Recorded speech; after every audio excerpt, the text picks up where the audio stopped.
bah oui, pardon. Oui, c'était l'année dernière. Oui, c'était l'année dernière. Ouais. Comment ça a été ce projet, comment il est arrivé? Parce que reprendre un personnage comme Guéluron, enfin, c'est passé par derrière Gottlieb. Ouais, et surtout qu'il était toujours vivant à l'époque, et donc c'était encore plus impressionnant de rencontrer le bonhomme déjà, que j'avais déjà rencontré 2-3 fois, mais là vraiment le rencontrer pour travailler, quoi, vraiment. Et alors ça c'était génial. Et moi je travaille à Flux Glacial, le journal, et Flux Glacial c'est le journal de Gottlieb, création créée en 77 je crois, un truc comme ça. Je crois, oui. Ou 14. Et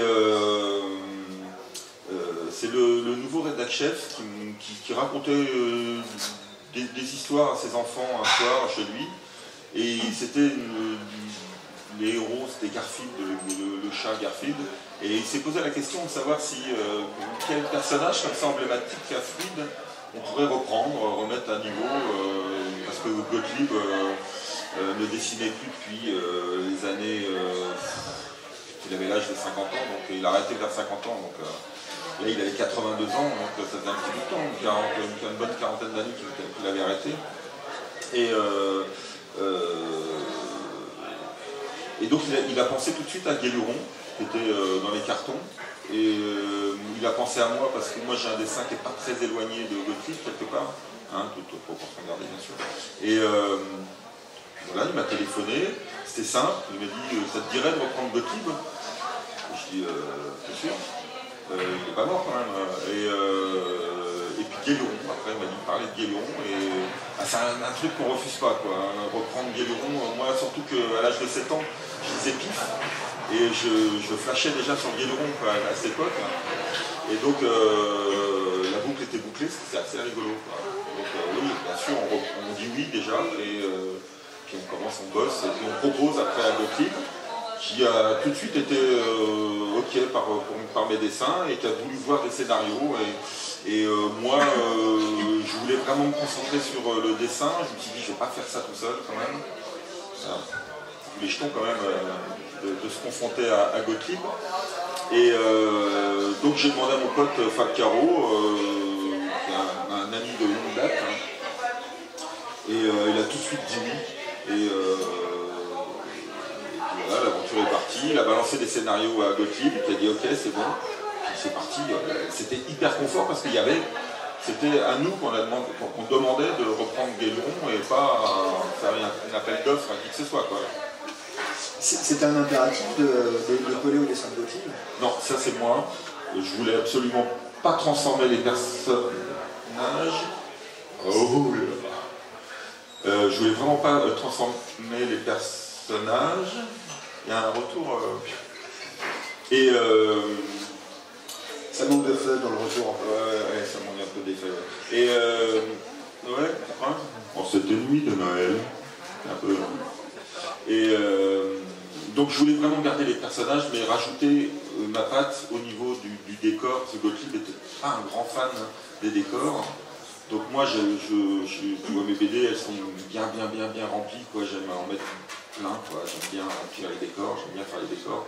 Donc pour ce premier tome, j'ai fait léger quand même. Mais là, je travaille sur le second tome et il commence à avoir beaucoup plus de décors. Et donc j'ai travaillé comme ça, j'ai gardé les personnages originaux, mais j'ai mis ma patte sur tout ce qui était autour. Parce que je pense à ça, parce que bon, on a Bouzard qui a repris Lucky Luke, on a des reprises, pas Bouzard, mais du coup on est sur des personnages quasiment iconiques, mais qu'on comptait retravailler, retransformer. C'est quoi ta patte à toi là-dessus? Bah, je te dis, là, c'est vraiment... Le Guéluron, je l'ai gardé, j'ai tout fait pour retrouver le trait de Gottlieb, bon, qui n'était pas très éloigné du mien, donc ça allait. Et enfin, c'est le mien qui n'était pas très éloigné du sien, plutôt. Mais je te dis, j'ai surtout travaillé sur les décors. En fait, je n'ai pas changé grand-chose autour. Hein. Je suis resté nature, quoi. Je dessinais comme je fais dans mes albums. Et puis, j'ai fait une couleur un petit peu plus simple que les miennes. Mais ça ne va pas s'arranger au fil des albums. Hein. Je vais prendre petit à petit le... Parce que l'avantage de Gailleron, je fais pas que ça, c'est vraiment un truc que je fais à côté. Je vais faire un album tous les 2 ans si ça marche. Pour l'instant, ça marche très très bien, donc on est bien content. Mais voilà, on va pas se presser, on va pas se précipiter, on n'est pas là pour faire que ça. Et on sortira les albums lorsqu'on sera content du résultat, pas avant. On n'a pas d'impératif là-dessus. Et donc tu continues à travailler sur un nouveau Gailleron, tu travailles sur tes projets perso fluide, et puis une petite boîte nantaise avec qui je travaille régulièrement, Vite Cocagne, qui est vraiment bien et qui me laisse... les impératifs à Vite Cocagne, c'est simple, il m'a dit t'as carte blanche, point. Salut. Et voilà. Et on veut un album quand tu veux. Quoi. Et j'ai pas d'impératif de deadline, c'est vraiment le confort. Hein. Donc voilà, c'est super, quoi. C'est juste, je fais exactement ce que je veux, quoi, avec eux, avec Fugo sur moi. Donc le prochain album ne sera pas avec Fab Caro? Non, on reviendra sur un prochain, mais... Peut-être, je vais m'amuser à changer de scénario. Là, le deuxième, c'est moi qui l'écris en grande partie. Je l'écris, parce que je pensais qu'il fallait être épique. Quand même, je me suis dit, j'ai besoin d'un œil extérieur. Et j'ai un ami qui s'appelle Frédéric Felder, qui est l'ancien patron des Rocamarteaux, et qui est aussi connu sous le pseudo de Francky Ballonnet, chez Ferraille, le journal Ferraille. Et on est vraiment hyper copains. On a un projet pour Fluide autre que Gailleron. Et je l'ai ramené sur l'affaire et tout, parce qu'on se marre bien. De toute façon, pour faire un Gailleron, il faut se marrer. Enfin, une BD en tout cas, il faut se marrer. Quand on fait de l'humour, bien sûr. C'est un minimum. Un minimum. Et la réaction de Gottlieb Gottlieb, super réaction. Et il en est mort. Non, super réaction. Il a été content du résultat. C'est quand même son héros principal, enfin préféré, hein, Gailleron. Il a commencé avec Gailleron dans les années 60 et il a fini avec Gailleron dans les années 80, je crois. Et il a pu toucher un crayon. En fait. Donc il a ouvert la porte, fermé la porte avec Gailleron. Donc il me disait c'est vraiment son personnage préféré. Et il me disait c'est un personnage qui malheureusement n'a jamais vraiment marché en album. Donc nous ça nous a donné ça, on dit ah bon, on fait un album, bon ok. Et puis en fait non, les gens sont super contents de retrouver le personnage. Donc voilà quoi. Puis si les gens n'en veulent plus, on s'arrête pas, c'est pas grave. Hein. Pour l'instant c'est plaisir quoi. C'est vraiment que plaisir. Bah, écoute, merci. Oui. Ça va toi? Ouais, pas mal. Ouais, bon. Un petit peu soif, mais c'est ça. C'est l'eau là. Alors, donc on va passer au livre de Désiré Alain Frappier, Là où se termine la Terre, qui raconte la vie de Pedro, donc un Santiaguinote,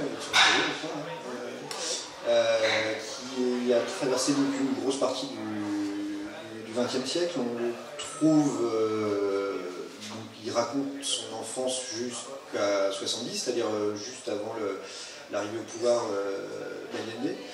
Et donc le livre on parcourt le livre, en même temps on a une grande histoire de l'humanité, on croise des personnages aussi charmants et charismatiques que Kissinger, les Chicago Boys, mais aussi d'autres comme Victor Trala. Voilà. Et moi je voulais savoir pourquoi vous avez... qu'est-ce qui vous a intéressé dans l'histoire de Pedro et pourquoi cette partie précisément, parce que sachant que l'histoire qu'on retient généralement c'est à partir d'Allende et puis surtout le 11 septembre 1973, donc le coup d'État de Pinochet. D'abord, je veux dire que tu as du pot d'avoir rencontré là, du coup, notre ami Gottlieb, parce que c'est quand même quelqu'un de merveilleux qui a enchanté notre enfance et qui est merveilleux de tout, quoi. Ah donc, oui. voilà, je trouve qu'on a de la chance. Enfin, voilà, ça me touche d'avoir parlé de Gottlieb. En fait, ça me fait penser aussi que nous, on est un peu les héritiers de tous ces gens-là, la génération de moi et d'Alain. On est de la génération de tous ces grands de la BD qui ont fait aussi Pilote, parce que Gottlieb a rompu avec Pilote pour les filles glaciales, mais moi j'ai connu toute l'époque Pilote et tout ça quand j'étais enfant. J'ai grandi avec ça, les Goscinny et tout ça. Donc, voilà. Pour revenir au Chili et à Pedro, en fait, Un jour, Pedro est venu, on faisait une présentation de nos précédents albums, dont un qui s'appelle La vie sans mode d'emploi putain années 80, où je raconte mes galères dans un immeuble parisien dans les années 80, où j'ai l'impression que le monde va changer parce que tout d'un coup Mitterrand est passé et que depuis que je suis toute petite on dit que tout ce qui merde c'est à cause de la droite, donc la gauche est là, donc le monde va devenir extraordinaire, les martiens vont débarquer et tout ça. Je me rends compte que c'est pas si facile que ça. C'est pour ça que ça s'appelle La vie sans mode d'emploi. Et en fait, Pedro, c'est l'époque où il arrive en France. Il est en exil, hein, parce que lui a vécu la dictature, il a été arrêté, il a été en prison et tout. Il s'est beaucoup reconnu dans cet album parce que je raconte mes années de théâtre, les immeubles parisiens des années 80, qui ont quand même beaucoup changé maintenant et tout ça. Et il est venu nous voir et il nous a dit, voilà, tous les Chiliens ont envie de raconter leur histoire, mais tous les Chiliens ne sont pas écrivains. Je pense que l'écriture, c'est aussi une façon de déposer ses valises, d'écrire quelque chose, qu'on a vécu une vie et qu'on a l'impression qu'on arrive un peu à la fin de sa vie, parce que les gens qui ont été arrêtés pendant la dictature et qui ont été torturés, qui ont passé des années en prison, en fait, ont une vie plus brève que les autres. Encore plus au Chili, où il n'y a pas du tout de système social, médical et tout ça.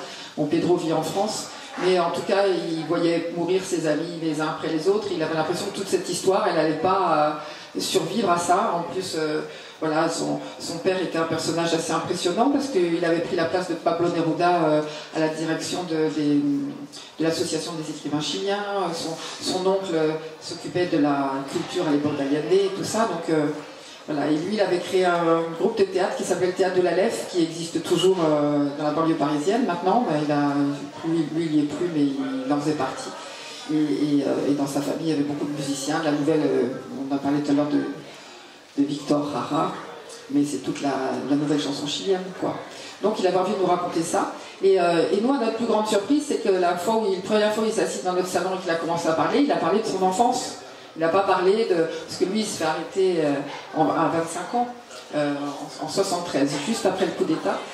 Mais il nous parle de sa petite enfance. Il commence dans les années 50, quoi, qu'il a 2-3 ans, et tous les souvenirs qu'il a.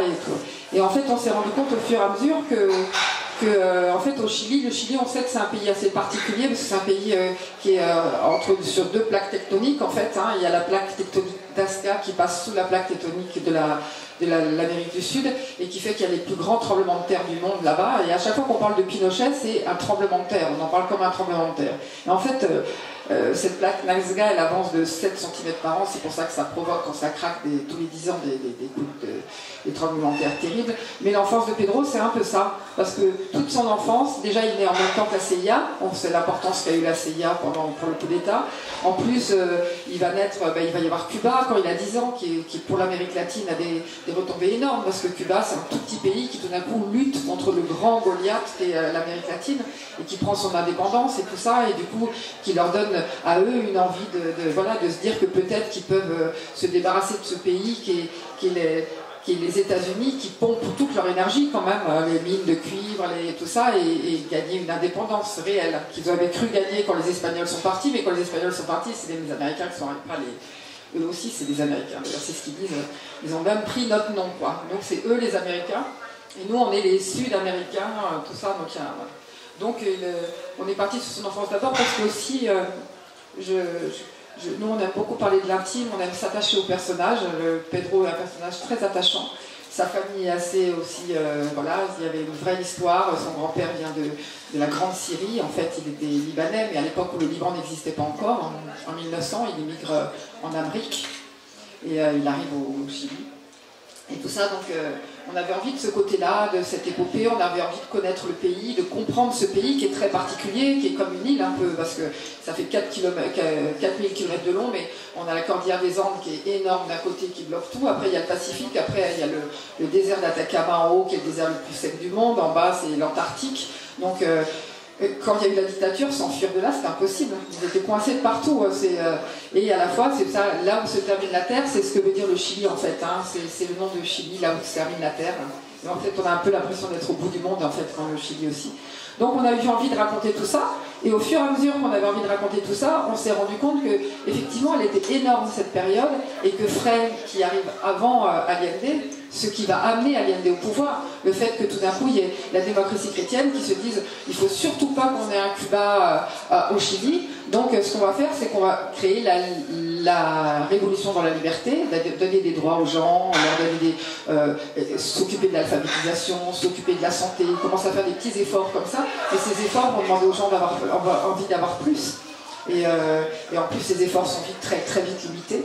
Donc, c'est réforme agraire à minima. Voilà, tout est minima. Et puis les jeunes dont les parents sont à la démocratie chrétienne, on leur dit bon, ben, vous allez travailler pendant les vacances pour aider les pauvres à faire de l'alphabétisation. Et ils découvrent la misère totale du Chili, parce que c'est un pays très particulier pour ça, parce qu'il y a des gens très très riches et des gens immensément pauvres. Et du coup, ben, ces jeunes, ils vont se radicaliser en fait.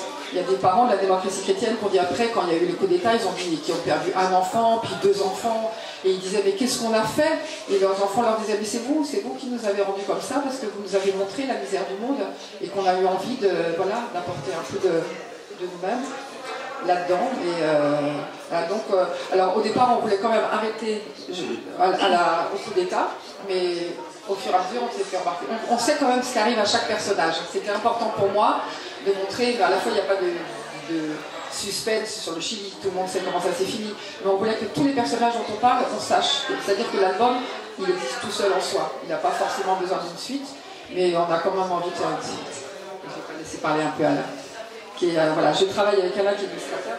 Ce qui est intéressant, c'est quand elle dit ça, c'est que tout d'un coup on a compris mais c'est que quand on travaille, la façon dont on travaille, c'est qu'on a une idée générale de ce qu'on va raconter, ce qu'on va faire, mais on n'a pas, le scénario n'est pas ficelé de A jusqu'à Z avant qu'on commence à faire les planches. On avance, on déroule le scénario au fur et à mesure qu'on avance en gros. Donc il y a des moments, comme on fait des recherches ou qu'on rencontre des gens, il se trouve qu'on découvre des choses, on apprend des choses qui sont des événements qui sont suffisamment importants pour qu'on se dise ah ça il faut l'intégrer dans notre histoire. Donc au fur et à mesure on s'est aperçu qu'on ne pouvait pas faire toute la période qu'on avait prévu de faire, mais qu'on allait raccourcir parce qu'on voulait en raconter plus sur la période d'avant l'arrivée d'Allende au pouvoir. Et on a la chance d'être chez un éditeur qui sait comment on travaille et qui ne nous fait pas la pression là-dessus et qui nous a laissé. On devait rendre le livre les planches au mois de début septembre, et en juillet on a rencontré l'éditeur, on lui a dit bon on enlève 3 ans de notre histoire parce qu'on ne peut pas les traiter. Il a dit pas de problème, allez-y. Et du coup la pagination aussi de notre livre a évolué parce qu'on ne savait pas trop, on savait qu'on allait faire 200 planches et finalement on en a fait 270, donc voilà, ça c'est aussi des libertés qu'on nous laisse, qu'on nous donne et qui fait qu'on a une certaine souplesse dans l'écriture, dans la narration de notre livre. Il y a une chute de prévu, au moins une. Au moins une, oui. Non, je pense qu'il y en aura une. Je pense qu'il y en aura une. De 600 planches. Oui, parce qu'il y a beaucoup de gens qui nous disent que vous allez faire en fait 3 tomes. Mais oui, c'est vrai que c'est agréable. Je pense que nous on appelle ça du roman graphique, ce qu'on fait, mais c'est vrai que quand un romancier part dans un roman, on ne lui dit pas, parce que c'est un peu la différence avec la BD, où au départ dans la BD classique, on savait qu'il y avait tant de pages, tant de planches, que ça devait se faire comme ça. Dans le roman graphique, on a plus de liberté, et c'est vrai que nous on est incapable de dire au départ combien on va avoir de planches, combien on va faire, voilà, ça. Mais pour moi, c'est... Ça a d'ailleurs changé l'économie de la bande dessinée, parce qu'avant on payait les dessinateurs à la planche, et maintenant on ne les paye plus à la planche, on a un forfait. Et du coup, au lieu de faire 48 pages et de payer à la page, maintenant on en fait 200 pour le même prix que peut-être on aurait fait 48. Donc c'est un problème, c'est sûr, mais en même temps on a une liberté qui est inestimable. Et on va faire une suite, voilà, c'est prévu pour fin 2018. Elle ne fera pas 600 planches, mais elle en fera bien pas loin de 300, je pense. Ouais, parce que par la suite, il y a de la matière, on en parlait tout à l'heure, mais l'unité populaire, les 3 ans de la pouvoir, donc il y a de la matière à développer, sans parler du coup d'État. Je ne sais pas si Pedro est rentré dans les détails, mais je me dis que ça a été une période terrifiante. Oui, ça a été une période. Mais non seulement il est rentré dans les détails, mais il s'en est jamais remis. Il fait partie de ceux qui ont été brisés par le coup d'État. Parce que Pedro, il a commencé une carrière au cinéma avec Raoul Ruiz et tout ça. Il démarrait, quoi, il prenait son envol, hein, et ça l'a brisé. Mais ça a brisé la famille, parce qu'il y en a qui ont dû s'enfuir en Suède, d'autres en France, d'autres qui sont restés sur place et tout ça. Donc ça a été quelque chose d'infiniment douloureux. Le père n'a pas survécu aussi à ça. Donc l'oncle aussi est mort d'une crise cardiaque à je sais pas, 58 ans. Donc il y a quand même eu ça a été quelque chose de terrible dans la famille. Et ce que je voulais dire aussi, c'est que nous, au départ, quand Pedro est venu nous raconter son histoire, tout le monde sait ce qui s'est passé au Chili. Tout le monde sait Pinochet, enfin moi ça fait partie de, j'avais 15 ans quand ça s'est passé, ou 13 ans, mais je me rappelle très bien de tout ça. Mais ce qu'il y a, c'est que en fait on sait très peu de choses. Allende, on a une image très vague d'Allende. On sait qu'il y a eu une grève des camionneurs, on sait que Allende est le premier président marxiste élu légalement, mais on sait très peu de choses. Alors, à chaque fois qu'on disait aux gens on travaillait sur le Chili, ils disaient sur Pinochet, c'est ce qui est resté du Chili en fait. Et en fait, le Chili, c'est un pays extraordinaire où il s'est passé des histoires. Enfin, quand on lit Galeano et qu'on lit les veines ouvertes de l'Amérique latine, en Amérique latine, c'est un pays où il s'est passé des choses incroyables. Et nous, on a découvert une histoire, en fait. Et c'est souvent ce qui se passe avec nos livres. C'est qu'en fait on découvre des histoires et qu'on partage nos découvertes avec les gens. On n'écrit pas un livre en se disant on va dire ça aux gens, on sait ça et on va raconter, on fait un livre parce que tout d'un coup il y a un sujet qui nous intéresse, souvent c'est quelqu'un qui vient nous raconter une histoire qu'on trouve assez passionnante et on commence à chercher, creuser et on découvre plein de trucs et c'est le fil de ces découvertes qu'on partage avec les gens en fait. Et je pense que pour nous, c'est toujours beaucoup plus important de se poser des questions et d'essayer de comprendre que d'affirmer. Et nos livres, c'est un peu ça, c'est essayer de comprendre. Et on se pose, voilà. Merci pour ce qui a été suppléant. Bon, on s'est tout dit. Bon, merci d'avoir été là, et puis merci à vous. Et encore une fois, je vous les reconseille, vous pouvez les trouver sur les stands respectifs. Donc, Le Galuron de Fab Caro et Pixel Mongeur et L'Austre Terminateur, Désiré Alain Frappier. Merci. Merci.